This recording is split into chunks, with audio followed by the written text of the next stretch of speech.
Hey, Mike. Yeah, what's going on? Hey, have you ever heard of turbo debt? No, what is that? Something to get me into debt faster? No, turbo debt is not to get you in debt faster.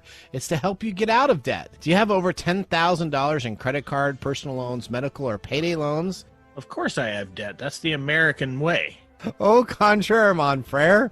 Turbo debt will give you the option to break the debt cycle and start putting money in your pocket. That's awesome. Over 70% of Americans die with credit card debt. Do not let this happen to you. Turbo debt will give you an option to break the debt cycle and start putting money in your pocket. That's awesome. If you have over $10,000 in credit card debt and personal loans, medical, or payday loans, they can help. Go to turbodebt.com/techtime. Again, that's turbodebt.com/techtime, all capitalized, for a free consultation today. TurboDebt is a proud sponsor of this week's episode of Tech Time Radio. Broadcasting across the nation from the East Coast to the West, keeping you up to date on technology while enjoying a little whiskey on the side, with leading-edge topics, along with special guests, to navigate technology in a segmented, stylized radio program. The information that will make you go, Hmmm.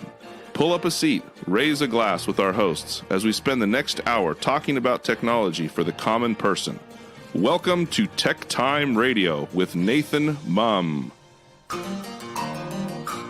Welcome to Tech Time with Nathan Mumm, the show that makes you go, Technology News of the Week, the show for the everyday person, talking about technology, broadcasting across the nation with insightful segments on subjects weeks ahead of the mainstream media. We welcome our radio audience of 35 million listeners to an hour of insightful technology news.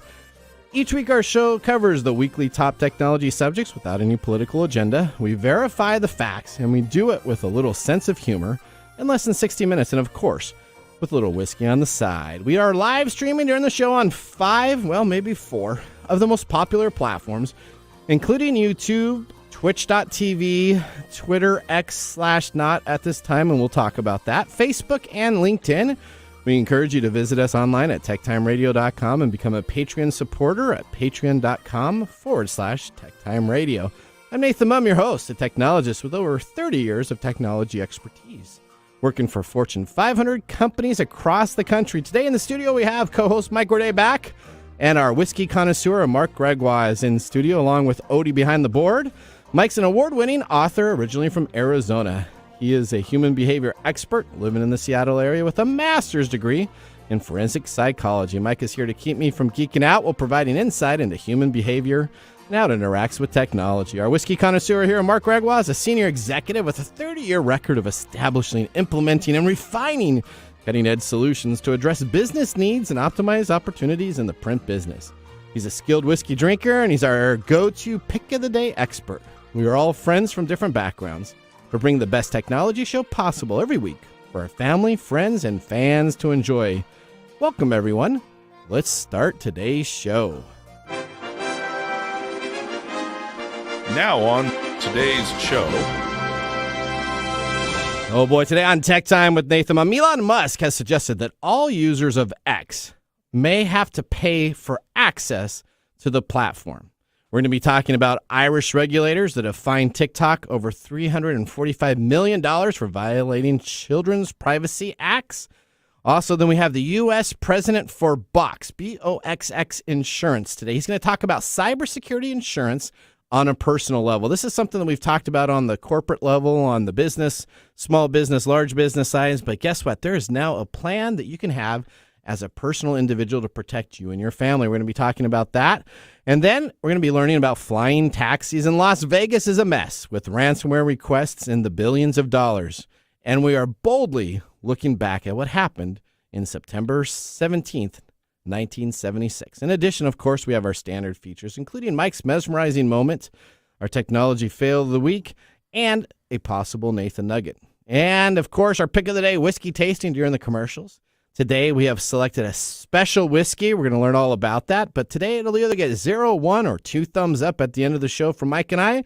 So sit back, raise a glass, and welcome to Tech Time with Nathan Mumm. Now, it is time for the latest headlines in the world of technology. Here are our top technology stories of the week. All right, story number 1. Would you pay to use X or Twitter Elon Musk thinks everyone should pay to be on his platform. Now, we used to broadcast all of our live streams on X, right? So I did some little research into this, and so we've had some problems recently, whether it decides to broadcast it or doesn't broadcast it on X. Essentially, I need to pay for the premium subscription plan so I can get a guaranteed streaming selection. Otherwise, they will pick and choose if they decide to put our stream up there. So we're going to have to talk a little bit about that as a production meeting. Do we want to continue to stream on X? But before we do that, now let's go to Elizabeth Canty on a story regarding the platform. Elon Musk has suggested that all users of X, formerly called Twitter, may have to pay for access to the platform. In a conversation with Israeli Prime Minister Benjamin Netanyahu, the billionaire said a payment system was the only way to counter bots. "We're moving to having a small monthly payment for use of the system," the Tesla and SpaceX boss said. It is unclear whether this was just an off-the-cuff comment or a signal of firmer plans that have yet to be announced. Elon has looked to incentivize users to pay for an enhanced service, which is now called X Premium, at the cost of $8 a month. Musk said that he was now looking at cheaper options for users. We will see if that truly happens. Nathan, I am sure this makes Mike and the listeners go, It doesn't make me go. So We've been talking about this for a while. We have. We've been saying that he's probably going to try and do this anyway. So now it's out that Zuckerberg talked about doing it a year ago. So let's talk about some of the downfalls, right? So right now, just to be very clear, X is still free, at least this week. So you can still use X as an individual user for free. But it's interesting because the financials for the company, Elon has said that they're not able to make enough money and they have to tackle this whole thing about bots. So when they came into, which is interesting though, when he came into Twitter or X, we'll just call it X now. When they came into X, he had to get rid of a lot of people, and he got rid of like 30 to 40% of all accounts were bots and fake. Yeah, you know what a pretext is? What's that? So that's sort of an excuse for why you do something when it's not really why you're doing something. So if you were going to invade a different country, and you use the pretext of they just stole my wife Helen from me and I'm going to invade, that's a pretext. Okay. This sounds like a pretext. You think so? So here's the problem, though. If he starts charging everybody $8, now he says he's going to try to find a cheaper price. Maybe he goes down to a $2.99 or a $3.99 a month type of service. But still, to do that, everybody's going to have to pay, which is a reoccurring revenue stream, which every business loves, right? They love that reoccurring revenue. But the other question that I have, which is probably the most important, what happens to the advertisers, right? So the advertisers are coming there because there's a bunch of people that are a part of the advertising itself. Well, they're going to be paying too. Well, but they're already paying now. What happens if the advertisers decide that I'm not going to pay because the total number of people on the platform just plummeted by 30 to 40% because everybody has to pay? As an advertiser, I'd say, you know what, I'd rather have people on here for free, and at least there's a lot of people that may see my advertising ads that I get versus having a select number of people. Yeah, but if you're X, you're not getting any of that money, right? Well, they make the money on the advertising, right? So they sell advertising, right? I don't know. I mean, I think this is impacting people a different way. I mean, somebody like me, I'm not gonna pay. I don't use it enough. That's right. But I'm not going to be held hostage to paying because I have thousands of followers either. So these people that use this for monetary gain, they're going to be leveraged into paying for it because then they lose all their followers. So we've moved to pretext. Post. Yeah, so we've used a post.news. So it's kind of this new type of service. We're going to get more and more talking about it. And it's kind of the rival to Twitter that's actually picking up. So all the True Social, all these other things didn't work. But there's this post.news, which is a conglomerate of a lot of people that left Twitter to create this social media app. Really just the same as Twitter type of deal. A little bit of some Facebook features. I think this is going to catch on, and we've been posting there for a while now. Yeah, I don't know. I mean, social media things pop up all the time. We've been talking about them forever now. Yep. I can say that if there is something that can tackle this problem and get rid of X, this might be the time. Yeah. And who knows? We've talked about maybe Elon. That's what Elon wants. He doesn't want to. He doesn't want to really deal with this. Yeah, so maybe not. Maybe he just wants to create his he's sabotaging it. Yeah, that could be it. All right, let's Who go. knows? That's right. That's right. Let's go to story number 2, Mike.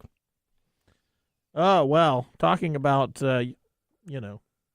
streaming services and social media. Yep. Do you know who Russell Brand is? Wasn't he like this eccentric actor? So I've seen him for a while, a couple times. I never really followed him though.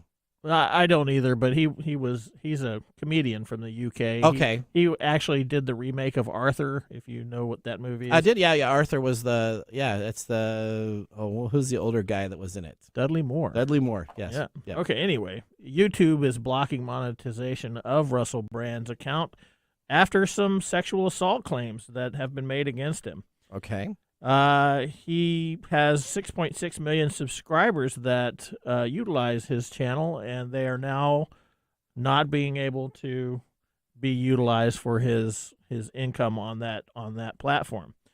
The decision applies to all channels that may be owned or operated by Russell Brand. Okay. So that doesn't just include his personal account. That includes anything that he uses. The suspension means that Brand won't be able to earn money from the ads that run within and alongside the YouTube videos, which have titles that include What Really Started the Hawaii Fires and COVID Czar Admits Lockdowns Were Never About Science. Brand still has a presence on Rumble, which is a video popular with Conservatives, conservatives. Yep. Yep. Yeah, my little thing jumped. Okay. your teleprompter. My teleprompter jumped. Okay. So this is popular with conservative and far-right groups, where his channel has 1.4 million followers. He also has 11.2 million followers on X, and probably until he has to pay for that. And then 3.8 million on Instagram. Brand 48 denies allegations of sexual assault that is being made by 4 women in a Channel 4 television documentary and the Times and Sunday Times newspapers. Known for his unbridled and risque stand-up routines, Brand was a major UK star in the early 2000s. He hosted shows on radio and television, wrote memoirs charting his battles with drug and alcohol. He's appeared in several Hollywood movies and was even briefly married to pop star Katy Perry. Okay. Between 2010 and 2012. Did YouTube overreach on just allegations? Should he be allowed to keep his YouTube until proven guilty or innocent? Well, see, I guess that's kind of a question that we kind of ask, right? So now if you're taking away your monetization, it doesn't sound like they blocked his channels completely. He just can't make money on it. So there's kind of an extreme where if they just said, hey, we're going to shut down everything. But YouTube's policy on how you make money on their platform and what you have to adhere to is pretty rigid. Yeah, but this is taking something that's not to downplay any of this. But this is taking something that is unrelated to actual YouTube. Correct. And applying it to YouTube policy. So whether or not they have the not the ability, but the moral imperative to do so, that's what we're talking about. And this is part of that court of public opinion. Well, regardless of the allegations being true or not, we don't know because at this point they're simply allegations. So I would hate to pull something out, right? If you don't know 100% that is the issue, right? I mean, so since you don't have an actual ruling on that, I don't know if I would be stripping off the monetization aspects from that. I think this kind of sets up a different precedent that you're going to have. Well, this is already a precedent. This is people being punished for things the court of public opinion finds guilty, right? People feel pressure. I mean, we can, and again, I'm not downplaying any of this, but this is just some of the behavior that we're seeing with these types of platforms, like Tiger Woods. When he went through that messy divorce, he lost all of his advertisements. He did, right? So it is interesting, right? Because you have a following, people hit you. So the whole social media aspect is unique. I don't know if I'd want to be on Google's board when they're making these decisions for YouTube and what they're doing and what they're not doing. But I know they spend a lot of time coming up with policies to make things fair. I don't know, though. My concern would be if I watched him on YouTube, which I don't, Russell Brand. But if I watched him on YouTube and now all of a sudden I start going over to these other alternative places to watch him, am I going to get more and more people with a subjective view instead of an objective Every view? Is view? subjective. Okay. There is no objective view. I mean, this is just a thing that happens. If you are in the public eye, Yep. You are subject to this subjective thinking. Whether he did it or he did not, you now have precedents that you can be penalized monetarily or otherwise just simply from an allegation. There may not even be anything substantial behind it. That doesn't mean this is necessarily true in this case or in the cases that I've quoted. But the fact is that if you're in the public eye, there are consequences for actions that you're taking, which in some ways maybe that's good. I don't know. Maybe you know what? bad. It doesn't sound like they took down. I just looked at his channel. His channel is still on, so it doesn't. It's not that they took his channel offline. I guess I'd probably have more of a problem with that. They're just not allowing him to make money during this time. Okay, I guess so. That's kind of. I guess I'm kind of in between. I guess this comes down. The behavior exists. We've seen it over and over and over again with other cases like Johnny Depp. We were talking about Johnny Depp earlier. Yep.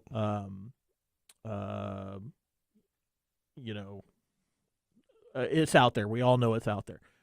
You have to make your own decision on whether this is a good thing or a bad thing or a positive thing or a negative thing. There's positive and negatives on both sides of that argument, and it's not for me to determine which one is which. Sense. So, and they decided, YouTube and Google decided they were going to make a decision, and they did it. So there you go, I guess. There you go. There you go. All right, let's go to story number 3. TikTok has fined $345 million over children data privacy. Not dollars. Or $345 million. What is that? Is that euros? Euros. Sorry. Let's go to Tom Gitkin for news on the story. Irish regulators have fined TikTok $345 million for violating children's privacy. The complaint concerned how the social media app handled children's data in 2020, particularly around age verification and privacy settings. It is the biggest fine to date TikTok has received from regulators. A spokesperson for the social media firm said it respectfully disagrees with the decision, particularly the level of the fine imposed. The criticisms are focused on features and settings that were in place 3 years ago, and that we made changes to well before the investigation even began. Despite the fine being in the hundreds of millions, it is actually smaller than other penalties seen in recent months, such as the $1.2 billion fine Meta was given by the regulator in May for mishandling people's data when transferring it between Europe and the United States. Nathan, I know you are a bit of a supporter of TikTok, but it seems Nick Espinosa might be valid with the concerns on this platform. Back to you in the studio. All right. Sorry, man. Okay. Well, I know. Yeah, okay. I know you've been a very big supporter TikTok guy lately. And they got fined. So let's talk about this. The Data Protection Commissioner, Helen Dixon, essentially found that accounts were made between the ages of 13 and 17 were made public by default on registration, meaning the content they posted was visible to anyone. So this is kind of their big linchpin that they're talking about, all right? The DPC found that TikTok had not been transparent enough with the children about its privacy settings and raised questions about how their data was processed. This is precisely at the hands of TikTok because of the way that they designed the platform, Ms. Dixon said, and so she is leading the charge to make sure that they change their processes. Now, the firm is given 3 months to make its data process completely comply with the GDPR, which is the Security Privacy for Europe, on their data standards. There also remains an investigation underway about whether TikTok has illegally transferred data from the European Union to China, the same topic we talked about between the United States and China. Now, TikTok is owned by a Beijing company firm, ByteDance. The fine issued by the DPC specifically refers to 2020, and the TikTok took several actions after that to make it more compliant. Now, currently, if you have an account that is 17 years old or younger, it is essentially private by default. Okay. So I think we talked about this a lot too. We talk. Yeah. I mean, we talk about social media companies target teenagers. That is their market. Yeah. So this is the way cigarettes were targeted to our generation. Yep. It was targeted towards us as young people. Yeah, in the cowboy movies, all the cowboys were smoking cigarettes. You wanted to be the cowboy. This is how they make money. Okay, companies don't make money by targeting older folks. They make money by targeting younger folks. Correct. And TikTok is no different. So and, I mean, when TikTok came on the scene, it was primarily these kind of weird shorts of kids doing things, right? Yep. Do you know that's now 80% of the social media market? Yeah, within the last year, it moved from 20%, 50%. They now why own not with all the other 80%. shakeups going on? Correct. They own 80% of the social media market in videos. But it's still it's always funny to me to see how reactivity is involved, right? Where they do this, they know they're doing it. Somebody calls them on it. They change the rules. And start doing it differently, and then they say they don't know why they more compliant, blah blah blah, and then they get fined, and then they're respectfully denying things. So, like, okay, I mean, this is just standard protocol, corporate stuff. This is a standard process. All right, well, that ends our top technology stories of the week. Moving on, if I told you that today we have the first ever cybersecurity insurance, not for a business but for consumers, on our show, would you be surprised? No, because you've been on every show. Nothing surprises me. Okay, so now we have it. So like earthquake insurance and hurricane insurance, these specialized insurance policies are specifically put in place to give comfort to your whole family. You're going to not want to miss our next segment coming on up, because now as a consumer, myself, my family can be protected. You and your family can be protected with a consumer insurance umbrella policy for cybersecurity. Now, think of all the questions in your mind of, will it protect this? Will it protect this? Will it protect this? I'm shooting off questions that are tough and not easy to answer. We're going to see what we got coming out of this, all right? We're going to take a commercial break. You're listening to Tech Time with Nathan Mumm. See you in a bit.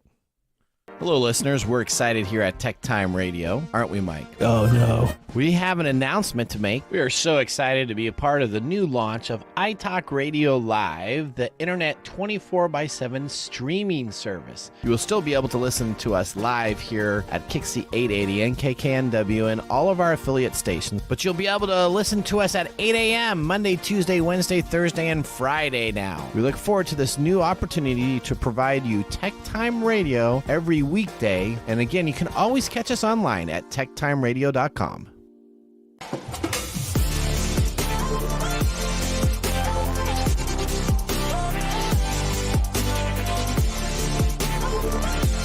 Welcome back to Tech Time with Nathan Mumm. Tech Time is a weekly hour technology show that talks about current technology in a simple format without having to geek out. Brought to you by myself, Nathan Mumm, and Mike Day. We just had our first whiskey tasting during the break, and now we have Mark in studio to tell us what we are sipping in our pick of the day. Today on the show, what have we chosen? It is Elijah Craig 12-year-old small batch. And I'll put a little caveat on there, so any whiskey nerds out there, it is front age stated. It is the old pirate bottle. And that's a big deal. I was doing some research on that. I mean, there's handwritten labels on the pirate bottles and a whole bunch of other type of area when I was looking it up. So the pirate bottle is kind of the key thing. And you can't get this anymore, right? You cannot. So we'll talk about that in the mumbles. Don't ruin everything, Mike. Okay. All right. I'm just saying. Too bad for you guys. So let me tell you a little bit about this. So this is from Heaven Hill. It's from the Elijah Craig Distillery in Bardstown, Kentucky. It's straight bourbon. Of course, it's 12 years old. It's 94 proof, 78% corn, 12% rye, 10% barley. It was originally priced for a 750 milliliter at $28. Currently on the secondary market, it's going for about $125. Wow. And it's just going up from there since it's no longer available, as you said, Mike. Not at least for another 12 years. Well, I don't know. This will be no longer available to anybody because I'm going to take this home with me. So it'll be all right. Well, if you were to grab that bottle and look on the back of it, though, it says, "Perfection takes time." It does. And Elijah Craig has made it worth the wait. 12 years in the making, fresh limestone spring water, and a special yeast recipe that has been a family secret for generations. These are just some of the reasons why Elijah Craig, a true small batch bourbon before the term even existed, is considered one of the world's greatest bourbons, or so they used to say. Well, it's I got can't my say vote. I can't say it's smooth because that's like a negative thing. So it has a great beginning and a How great is that a ending. negative thing? Well, Mark last week told me I said the whiskey was smooth, and he's like, nah, that's not a good thing to say. So it's got a very low bite at the beginning, and it's just tranquil has a throughout good the long whole finish? taste. Is There that- you go. is that There what you go. mean? There you go. That sounds Okay. better. All right. All right, well, with our first whiskey tasting complete, let's move on to our feature segment. Today, we have the president of USA Operations of Box, BOXX Insurance, joining the show. We talked about cybercrime last week. This week, we're going to be talking about it in our talk fail about of the it week. every week. Every week. So That's why we drink whiskey That is on the show, exactly because right. of all the cyber problems. But most of the time, we always are talking about breaches with businesses, large corporations. But Box, spelled with, again, 2 X's at the end, is moving cyber insurance to the personal level and now providing the insurance for your families. Like, again, earthquake, tornado, and hurricane insurance, a specialized insurance provides a piece of comfort for the family year-round. We're going to talk to our expert, and I spent time hopefully getting the name right. So we got Jill Ario. A tree ago is what I got for his name. I hope that is right. We're going to get ready to bring him on to our Comcast stream to start this segment. Welcome to Technology Insider. We get the information directly from the source. All right, Box Insurance has launched the My Cyber Protection Program by Cyberbox Home in the USA. This is the all-in-one product that goes beyond today's identity theft insurance plans by combining comprehensive cyber insurance with security tools and emergency assistance to ensure that Americans can remain safe online. This is not a joke like the LifeLock crap where it just says, hey, guess what? Once you're compromised, we'll kind of help you out a little bit, but we're going to wait till you get compromised first. It's a proactive approach to have there. Now, again, I hope I have Jill Ario. I hope, is that the way to pronounce your name? I know our assistant looked to make sure I could try to pronounce it the best. I butcher all the names. How do we pronounce your name, sir? It's not far out. It's Hilario Itriago. Hilario. Okay. There you go. I don't know Hilario. where you got Jill from. Okay. I was trying a little bit. Hilario. Thank you so much. Welcome to the show. Now tell us a little bit about the My Cyber Protection Program, what it does and how it covers. And then I got lots of questions I'm going to ask you. So tell us a little bit about it. Absolutely, guys. Thank you for having me. Well, let me tell you a little bit about Box first. You know, we are a cyber insurance company. We're solely focused on cyber risks. We're part of Zurich Insurance Group. They're invested in us because of this particular niche that we're focusing on. And, we like it because, cyber is the most universal risk that we've had in a long time. It affects the richest of the rich, the poorest of the poor, the biggest of the corporations, the smallest of them all. And it so happens because we all have a smartphone in our pockets. So My Cyber Protection comes to really help individuals and families that no longer are limited to just have an ID theft coverage. No matter how much money it says it covers you for, it just doesn't cover you for phishing and ransomware. It doesn't cover you for cyberbullying or any of the other coverages that are way beyond the ID theft elements of today. All right. So I got lots of questions. So first now, who backs and is partnering and underwriting this program? I think that's really important, right? Because sometimes cyber insurance companies talk really, really big, and then all of a sudden you see that they're underwritten by Travelers or they're underwritten by somebody you've never heard of. So, I mean, there's different underwriters. Who underwrites the actual program that you guys are using? Yeah, you're absolutely right. That matters and matters a lot. So My Cyber Protection is underwritten by Hartford Steam Boiler. A well-established, long in the market insurance company that is part of Munich Re. Munich Re is the largest property and casualty reinsurer in the world. So it is, as we like to call it in the insurance world, very good paper behind the product. All right, so lots of questions that we have here. Okay, so first off, what is the coverage for my family? Let's say I signed up my family today. How much coverage do I get? What's the first part on that? Well, the first thing is that you will be covered for things like online fraud, cyber attack, data breach, identity theft, home network and mobile security. You will also, in the case of your family, all of those plus cyber extortion, cyber bullying, and home title fraud. Now, in addition to those coverages, you have a range of limits. You could be cover yourself for up to $25,000, $50,000, or $100,000 in limits. So plenty to choose from.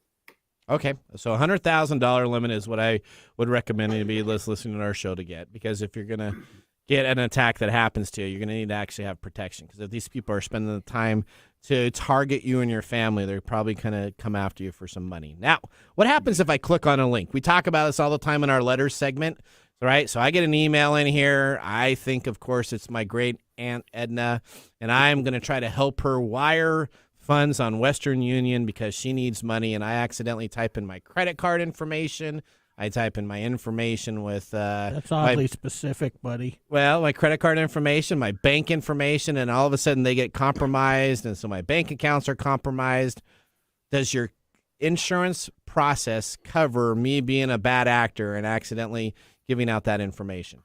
Yeah, absolutely. So precisely on those examples you've just mentioned, our policy will protect you from financial losses in terms of cyber attacks, loss or theft of information, loss of funds via a fraudulent transfer. It would also reimburse you for approved ransom payments. And you're basically covered up to the limit that you've purchased on all those things. So you are covered. All right, so let's talk about approved ransomware payments. So we're going to be talking about this in our technology fail for all of Las Vegas, which is all under fire right now with ransomware. So I get a ransomware and someone wants to have my information vaulted, and they say they have information from it and they want to take it, and they offer me to pay off a ransomware for $5,000 to $10,000. Does that mean your insurance then covers some of those payments, or how does that go? Well, typically what happens when you actually are suspecting that you're being a victim, you immediately call what we call our Hackbusters line, which is a set of experts that actually take your call and take you through a set of questions to determine whether you're actually being a victim or not. About 80% of the calls that we received actually are people that think they're being victims, but the actual act hasn't been perpetrated.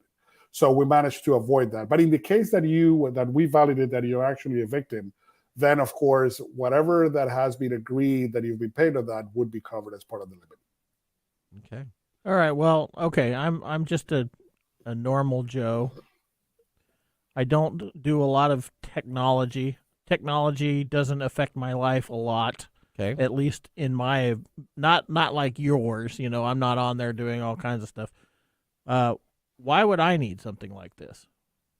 That's a great question. That's a great question. And the answer is, if you would have asked people back in 2018, about 7 out of 10 people would have said, yeah, I'm aware of cyber risks, but I'm not that concerned. If you ask today, recent studies have shown that 9 out of 10 people, not only are they worried about cyber, but they've actually either know someone or have been a victim of a cyber attack. So the reality is that even if you're not that tech savvy, Mike, even if you don't think that this is something that would happen to you, the question is, when is it going to happen to you? Because it will happen. It's no doubt about that. It's like the motorcycle syllogism, huh? Yeah. It's not about if you're going to have an accident. It's when it's going to happen. It's going to happen. All right, so I have somebody here off camera, and he had a couple questions also. So I'm gonna kind of rephrase what we were just talking about. So I get compromised. I pay a premium. Does that premium after I get compromised, does that lapse? Do I have to come back again? Because you know what? If I have a bad driving record, and let's say my son, my oldest son, has a bad driving record. What happens is after him under the bus. After he gets into like 7 wrecks, and all of a sudden it's maybe not quite as bad. It's only 4, but after he's been in a bunch of wrecks, now all of a sudden his insurance will drop him. He has to go to a different place to get it. So if I have this insurance, I make a claim on this. Do I have to pay then greater premiums, or what would happen after that? Well, you know, that example you're putting is typically what happens to organizations, whether they're small and medium businesses or large organizations. The reality is that in the consumer front, still, because it's early days on this, we're more focused on making sure that we're here to help you to protect individuals and families about. And so long as we've actually validated that, you've been a genuine victim of an attack, we've paid within the context of the policy wording and the limits, we'll renew you. I mean, these things happen. And in the context of the consumers, there's no reason why we shouldn't be dropping you, unless we actually find that there's fraud involved in this, which, if it's not the case, we're covering you still. All right. That's great to hear. I'm very excited about it. All right. So where can our listeners go to subscribe to, get information from you, to get a policy for you? Where's the best place to find that information? So general information, visit us at boxinsurance.com. That's box with a double X, as you said earlier. If you have a broker agent that already handles your insurance, tell them to contact us at boxinsurance.com, and we'll happily appoint them and get them to provide you with our products. So we're here to actually do products through your broker agent. And that's the way we distribute our services. I hope our 35 million listeners are listening now and are going to go jump on to Box Insurance, BOXX insurance.com, to get their personal home insurance taken care of. Me and my wife already talked about it. We are going to get this service set up so that we can be taken care of, because I do sometimes play in a little of the gray matter space at my home network. Sometimes? Most of the time. All right. Okay. Yeah. Thank you so much for joining us. We'll hopefully check back with you in maybe 5 or 6 months, and hopefully we don't hear anybody that's been compromised. But we thank you so much for your time today. Thank you very much, guys. All right. That is our segment, Technology Insider. Up next, we have This Week in Technology. So now would be a great time to enjoy a little whiskey on the side, as I will be doing so during the break. You're listening to TechTime Radio with Nathan Mumm. See you in a few minutes.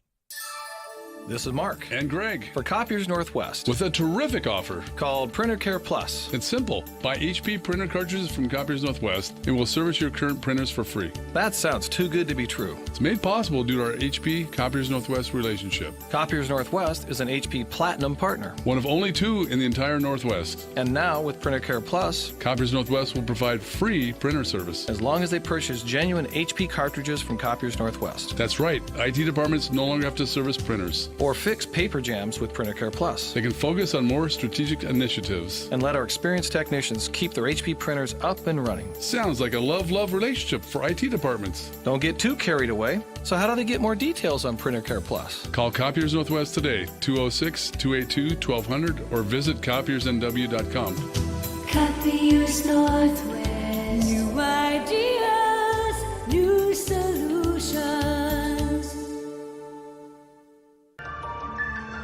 And now, let's look back at this week in technology. All right, September 17th. Oh, you've been waiting. 1976. That's right. NASA rolled out the first space shuttle, and it was called Enterprise. From its assembly facility to a waiting crowd, including in the crowd was a delegation of all the major actors from the Star Trek TV series, along with creator Gene Roddenberry. Notably absent, though, was William Shatner, known as Captain Kirk. Originally to be named the Constitution, a write-in campaign by Star Trek fans convinced then-President Gerald Ford and NASA to rename the space shuttle. You know, that's pretty funny, actually. What's that? Well, it was going to be called the Constitution. Yep. And they changed it to Enterprise. Enterprise from the original series, I believe, was a Constitution-class spacecraft for Archer. Was it? No, yeah. no. I think it was an Archer. No, it was an Archer. It was the original series. Is Constitution class? Yeah. Are you sure, or was that the Archer series? I'm pretty sure, because the Archer series was an X class. Was it an X class? Okay, you may be right. Okay, all right. The Enterprise was a prototype shuttle designed for the early testing phase of the space shuttle program. It was built without engines or a functional heat shield. While it performed various atmospheric flights, it was originally intended to be retrofitted for spaceflight. It was determined that it would be less expensive to just simply build a new shuttle Therefore, the Enterprise never did actually fly into space. Well, I don't know if you remember, but they used to tour it around on a big 747. They'd carry it around on the back of in the very back of it. Yeah. Yep, I do remember that. They actually had a showing, I think, up here in the Pacific Northwest at Boeing Field one of these days. I imagine. And we went down there, and it was a part of the space flight type of deal. Well, that was This Week in Technology. If you ever wanted to watch some Tech Time history with over 2 years of video podcasts and blog information, you can visit techtimeradio.com to watch our older shows or join the Tech Timers Facebook room to talk with us all the time live. And there's a new person in the Tech Timer Facebook group that seems to have figured it out, and he asks all his technology questions. So he says he's going to stop going into Geek Squad because he's getting all the information from us. So there you go. That's what you can do. We're going to take a commercial break, but when we return, we have the Mark Mumble Whiskey Review and our Technology Fail of the Week. You do not want to miss that. We'll see you after the break. Hello, my name is Arthur, and my life's work is connecting people with coffee. Story Coffee is a small batch specialty coffee company that uses technology to connect people to each product resource, which allows farmers to unlock their economic freedom. Try our Medium Roast Founder Series coffee, which is an exotic bourbon variety that is smooth, fresh, and elegant at storycoffee.com. That's STORI coffee.com. Today you can get your first bag free when you subscribe at storycoffee.com with code TechTime. That's STORI coffee.com. The segment we've been waiting all week for. Mark's Whiskey Mumble. All right. You loghead-headed, bilge-licking blowfishes. What's today? What's today? It's Talk Like a Pirate Day, buddy. It is. Mike knows it. I knew that not a too. scallywag. I did. I saw that on my Sea of Thieves post. I got an email this morning at work. It said Talk Like a Pirate Day. I forget. You can go to Facebook and you can actually change your... well-known. This is one of the ones I know. Yeah, me too. And we love pirates, right? I mean, have you been watching the new series One Piece? That no, pirate you show? Talked about that. Oh, my word. That is phenomenal. Okay. That's all I've heard is One Piece. Let me tell you a little history about this day. Okay. So it was born in 1995 when two friends in Oregon jokingly created the holiday while playing racquetball and only celebrated with some friends. Okay. Then it wasn't until 2002, so 2002, that they wrote to humor columnist Dave Barry and asked him to be the spokesperson for National Talk Like a Pirate Day. He was very amused with the idea, so he wrote a whole column about the holiday, gave it national prominence, and it spawned a huge wave, as you guys know, since you both know about it, Talk Like a Pirate Day events and celebrations across the country. So grab some grog or whiskey, gather up your mateys, and let your imagination take you on adventures on the high seas. Pirates are all the same age, right? What do you mean they're all the same age? Yeah, if you ask them. What's that? I'm 80.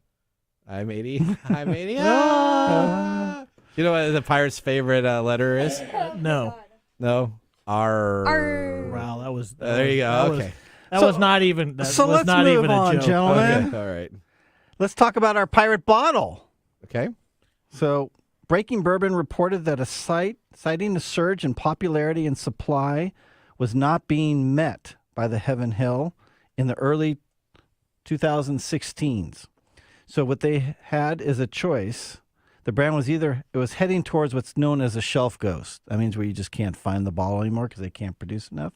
Okay. So it's either going to be getting very hard to find, or they would have to raise their price, or they could lose its age statement and allow younger stock to be blending in to retain the sub $30 cost and just drop the age statement. And what did they do? Well, as you can tell, there's no more Elijah made a Craig pirate 12 bottle. year. So it's now just Elijah Craig small batch. Yeah. Which you have had on the show before. Yeah, I actually enjoy it. No, you gave it 2 thumbs down. Did I? It Elijah was Craig? 2 thumbs down. Did I really? Yep. And this one you're loving. I love Don't this mess one. with Mark. He knows goes it. back He and knows looks that. at Okay, stats. I didn't like. Was it a bitter? I wonder if it was bitter. This is smooth. Yeah. Now, since one can't readily find this whiskey anymore, you will have to hunt it out at specialty whiskey bars if you want to try it. Do you have like a dark web? You know, I'm a dark web guy. Do you have like a whiskey? He's got a whiskey web. You got a little whiskey underground connections that you have? Yes. No. Yeah, that's All what that means. That's That what means yes. Yeah. Okay. It's not. They're really not underground. We're above ground. Okay. All right. Okay. Keep on going. Sure. So if you're a whiskey geek, go and try and find this, and you can compare this same whiskey with the current Elijah Craig small batch. Oh, and this see is if you really see a good. So difference. if I didn't like the other one, then Now this forget one it. drinks a little hotter, in my opinion, than the 94 proof, which I like because I like them a little hotter. The spice hits you first, and the sweetness from the caramel and the vanilla, and it finishes with a good bit of oak and barrel char. I find this older juice to have a bit more round mouthfeel and heavier on the rich, darker flavors in the current small batch. Okay. I do not have modern Elijah Craig small batch on myself, but I do have this bottle, so that should speak for itself. Mm-hmm. This is good. I've liked this since the. I don't have to say anything. You don't have to say anything. No. No. No. Like a pirate. R. Just drink and smile. R. I have a joke. What's that? Okay, what did the ocean say to the pirate? What's that? Nothing, it just waved. Ah, there you go. Dun-dun-dun. We need to have a little. Yeah, that's right. There we go. Okay. All right. Oh, our poor listeners out there. Well, Mark, thanks for the mumble. Whiskey and technology. What a great pairing. Okay. It's just like the pairing of rewind movies, including such classics as Groundhog's Day and 50 First Dates. Right? How much time do you put into like these little pairings that you do every week? I started as just a little. It was just a little one-off. Yeah, And now it's becoming like a thing for It you. is. It is now a thing. It is So now, next week, Mike, I'll do it. It's going to be a pairing for the whiskey. It's going to be as good as Nathan and dad jokes. That's bad. Yeah, he's anything but bad at bad. He's really All bad. right, now at let's get ready dad for our jokes. technology He's a bad fail of dad the week, joker. brought to you by Elite Executive Service technology experts to help you out of a technology fail. We are out of time. Congratulations. You're a failure. Oh. I failed, did I? Yes. Did I? Yes. Did I? Yes. All right, this week's technology fail comes to us as a continuation story from last week regarding cyber attacks in Las Vegas. If you're in Las Vegas right now, the casinos are under attack. Casino company Caesars Entertainment on Thursday of last week joined the Las Vegas gambling rival MGM Resorts International in reporting that it was hit with a cyber attack, but added in the report to federal regulators that its casinos and online operations were not disrupted. Well, that's not really the case. We're going to talk about that. Wait, there was a video. Well, hang on. We're going to get right to that. The disclosure by Caesars came after MGM Resorts International, the largest casino company in Las Vegas, reportedly last week that it had a cyber attack led to it shut down computer systems across the properties in the U.S. to protect its data. Now, MGM was allowing you to scan into any room you wanted with their card keys. They were providing no information on what was going on, and registration lines were 2 to 3 hours long. And if you had the ability to call on their customer service line, the best part of that would be that you'd be on hold from anywhere between 1 hour to 2 hours. So it was like a 4-hour check-in process. That sounds like trying to get stuff from Xfinity. That's right. MGM is still having problems from last week and has limited service operationals. They have a new website up that they posted up there, but they still do not have control. And I've seen pictures where you actually have a ORF radio frequency that if you need help from anybody, you go where the elevator should be and you call on that and someone will come running up with your card key to let you in. But now, that is all MGM's issues. We're now going to be talking about poor Caesars. Caesars Entertainment has engaged the FBI and said the investigation was ongoing but offered no additional information. Caesars is the largest casino owner in the world with more than 650 million Caesar Reward members. Or 65 million. Did I say 650? You said 650. Sorry. That's 60, a lot more. 65 million Caesar Reward members and properties in 18 states in Canada under Caesars. Harrah's Horseshoes and the El Dorado brands. It also has mobile online operations, sports betting. And I've personally seen the poor Harrah's Casino on Sunday going dark on the casino floor, lights out, slot machines turned off. It is unknown if any precautions are a result of the cyber attack or if this was an actual real issue that had guest experiences compromised. Now, guess what happens when a casino goes dead and you're playing slots? You have to sit at that machine until it comes back on. Otherwise, when it comes back on, it resumes and there's already money in there. So they had people sitting there hours on hours to have the machines pop back up again so they could just get their money out of That's what they do anyway. Well, I guess They just sit there hours and hours and punch buttons. Well, if you're interested in having any of the casino reward IDs or credit cards available right now for $2 on the dark web, you can get a user account and see if you can find any information and use that credit card to protect yourself. If you have a credit card attached to any reward club associated with any Las Vegas casino, please go on in and see if you have any microtransactions. It starts with 1 cent, 2 cents, 3 cents. And then after that, it goes into the larger deposits that happen as a trigger of transactions. All right, we're going to move right now on to Mike's mesmerizing moment, brought to us by Story Coffee. This is Mike's mesmerizing moment, presented by Story Coffee. Visit storycoffee.com. All right, we have another Amazon self-created holiday coming up here. We have the Prime Big Deal Days now on October 10th and 11th. We just had the Wonderlust event from Apple and the Microsoft Surface event coming up this week. What are your thoughts, Mike, on self-created holidays and promotional events? I don't seem to have a problem with it like you do. Okay, well, that's okay. That's what I'm asking you. You go off on it. I do. Like it's some sort of like blasphemy of some magnitude that I just don't understand. Okay. To me, this is just Amazon trying to get money. Okay. And they're going to offer this, and we all know that Apple has its disciples, and anytime they want to shuck something down the line, they just open up a promotion about it, and everybody goes and buys stuff. So this is the same thing. So it's not a big deal. I don't think it's a big deal. No, it doesn't offend me. Anytime that I'm going to get as a consumer, anytime that I can get deals on stuff that I want, that's what I'm going to do. You know, it begs the kind of question of why I would wait for these type of things to occur.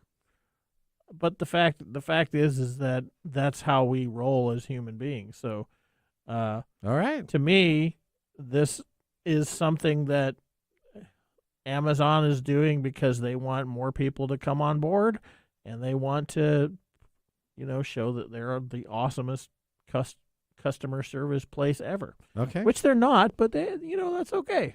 All right. Well, now let's move on to the Nathan Nugget.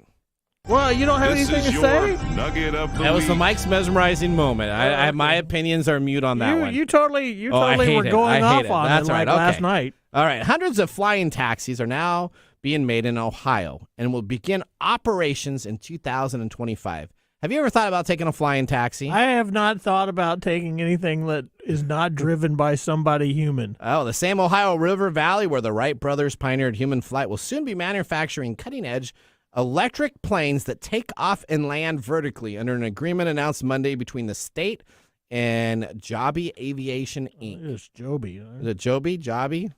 All right. Joby sounds good. All right, Joby Aviation or Joby. There you go. Who cares? When you're talking about air taxis, that's the future. Republican Governor Mike DeWine told the Associated Press around the world electrical vehicles taking off and landing.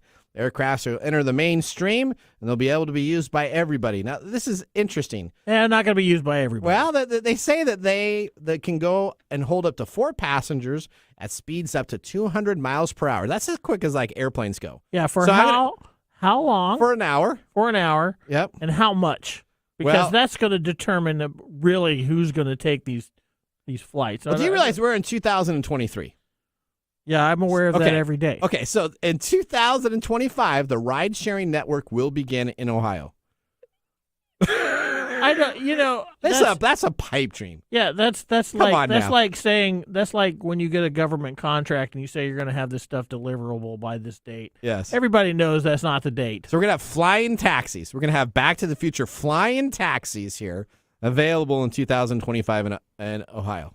Okay. I'm excited. I don't know why it's all the way in Ohio. I don't know. I would think it would be better off in they made the Las announcement Vegas or here in from Seattle. the Wright brothers' home. Well, that makes it real then. Yeah, they did really well their first couple flights too. You know what happened to the Orville Wright brothers flights? They crashed. They had major crashes. Well, duh. At least they didn't jump off a building with a suit. That's right. Or how about out of a window in a fire? All right, now we're going to move on to our pick of the day. Yeah, it'd help. And now our pick of the day for our whiskey tastings. Let's see what bubbles to the top. All right, Mark, give us our review. What are we tasting? We're drinking Elijah Craig 12-year-old small batch, which is front age stated. The pirate bottle made pre-2016. Oh, this is so good. What are you giving it? I take it you're giving it a thumbs down. Heck no. This is like 2 thumbs up and another thumbs up and a big toe thumb. Yeah, I don't think anybody cares what yours is because you give It's anything so a surprising thumbs up. how much flavor is in a lower proof bourbon. This is good. I like this. It's a thumbs up for me. And I'm the one that matters because you like thumbs up anything that costs. Mark, what do you say about budget-wise. this? You like this thumbs up? Oh, this is thumbs up, yeah. I was going to a bar to get a couple pours of this, and I finally found a bottle from a guy. All right. Well, we're about out of time. We want to thank our listeners for joining the program. Listeners, we always want to hear from you, so just visit TechTime Radio and click on the Be a Caller to ask a question. Remember, as always, the science of tomorrow starts with the technology of today. See you next week. Bye. Bye-bye.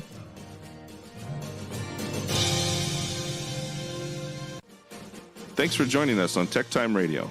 We hope that you had a chance to have that